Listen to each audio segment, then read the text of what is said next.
বাড়ির তুলসী গাছে জল ঢালার সময় যদি আপনি এই তিনটে শব্দ উচ্চারণ করতে পেরেছেন, তাহলে আপনার বাড়িতে কোনো দিন সুখ সমৃদ্ধির অভাব হবে না। তবে সেই তিনটে শব্দ জানার আগে মা তোমার জন্য যারা জবা ফুল কমেন্ট করে দিয়ে যাবে, তাদের বাড়িতে কোনোদিন অর্থ সম্পদের অভাব রেখো না।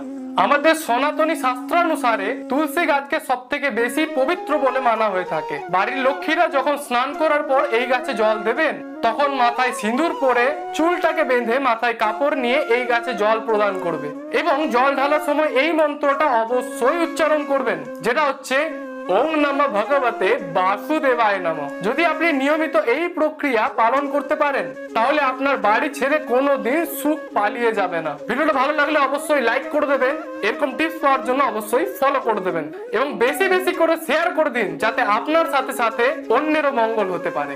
জয় গুরু বামদেব, জয় মা তারা।